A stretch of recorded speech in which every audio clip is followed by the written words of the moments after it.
So that's one way to go, and evidently it actually works very much. There are no weird choreographies, nothing sexual, but we're still attracted to actually watch this. And you see, this release here makes a point. It proves like how you don't have to spend millions and millions and millions of dollars for making a successful song. And I really don't think this was very well designed from the beginning. I think it kind of happened by chance.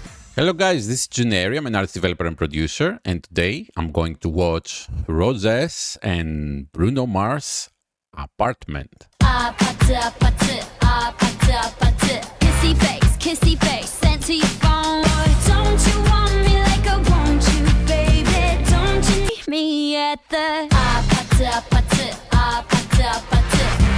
Gumbe, girl, what's up? Oh, don't you want me like I want you, baby? So now you know the game. Are you ready? Cause I'm coming to get you. Hold on, I'm on my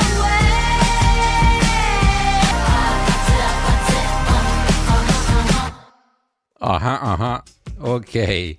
So that was Rosé and Bruno Mars in Apartment or Apate or APT apparently. So that's one way to go, and evidently it actually works very much. You saw Jenny and Lisa doing their own thing with their solo activities. Lisa actually released Rockstar and New Woman, and those were pretty amazing songs, but they had a serious or show-off vibe. Then you got Jenny being all sensual, I would say, and at the same time kind of cool and showing off. And next we have Rosé, and who knows what you would expect, maybe some kind of ballad, maybe some kind of very pretty song, because that was generally Rosé's role in Blackpink. But instead of that, here she comes with Bruno Mars, Le Bruno Mars, in a very fun and light song. Originally you would think these kind of songs only work well for beat tracks, not for the main title tracks, but when they're done really well, they actually work even better than any other kind of tracks, because people in general sometimes want to be a bit sad with their songs, sometimes they want to be all cool,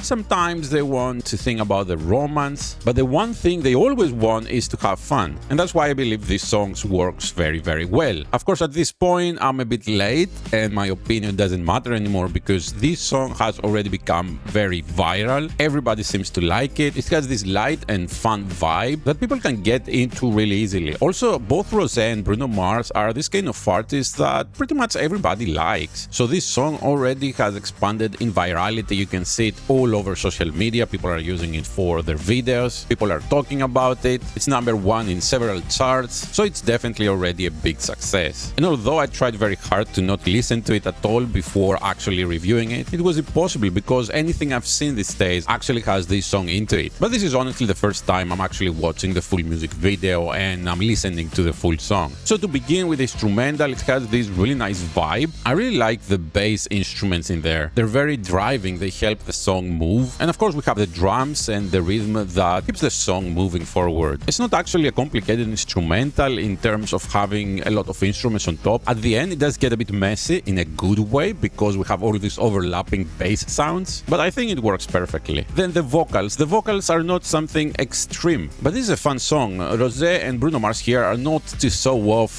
their vocal skills or something like that. They're just here to have fun and sing this song for us. During the pre-chorus we do get to hear this really nice and skillful vocal by Rosé that were used from Blackpink, and then at the second part we can hear Bruno Mars actually singing the same section, and it's very interesting to see him singing this kind of vocal melody. So execution wise everything is perfect in the song. Now the music video is also really well done for this. It's not something extreme. You got a little studio here with this rosé color on the background, and all it took is the two artists just acting and making little things around the set, and that's all. There are no weird choreographies, nothing sexual, but we're still attracted to actually watch this. The theme of the song, of course, is based on a Korean drinking game called Apartment. I'm pretty sure there are tons of videos out there by now explaining the game, so I'm not gonna say what exactly the game is. They're actually playing it right here. You see they're putting their hands on top, and then whoever loses anyways has the shot. And I think they work really well together. They're really cute. And also this is a really nice and smooth way to incorporate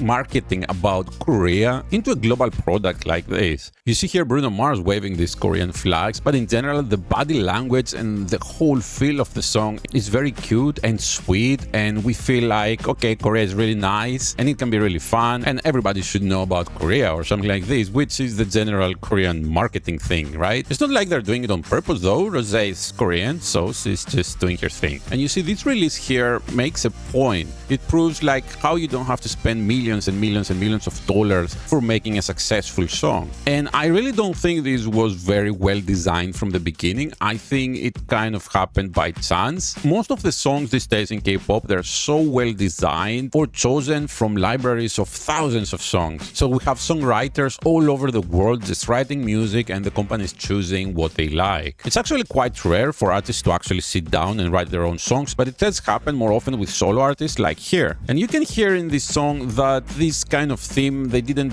kind of design and thought, okay, we need a theme, let's find a Korean drinking game and let's make a song out of this. I think they were probably playing the game or were talking about it and they just made the song out of that. That's my impression anyways. And I think that's why it worked so well. So this was an amazing collaboration between Rosé and Bruno Mars. Everything is executed perfectly. You see, sometimes as producers, we can forget to actually make fun and nice music because the focus is so much into making something incredible that can impress everybody. But there is a lot of art in these kind of songs as well. So amazing job for Rosé here and Bruno Mars, of course, and the production team, everybody involved. This is a really cool song. I think we're gonna hear it for a while and probably gave Rosé a little of boost in terms of being a Korean solo artist. This is the reality. BTS are the most famous K-pop idols out there. And right after that, you can say it was Blackpink. And now they're doing their solo activities. And you got Lisa as an international K-pop artist. She already has her own audience. You have, of course, her own country supporting her, Thailand. So she already has this kind of boost. And then you got Jennie, that she has this kind of character and she already had a lot of solo activities. And I don't know why, but I always thought that Jennie is probably the most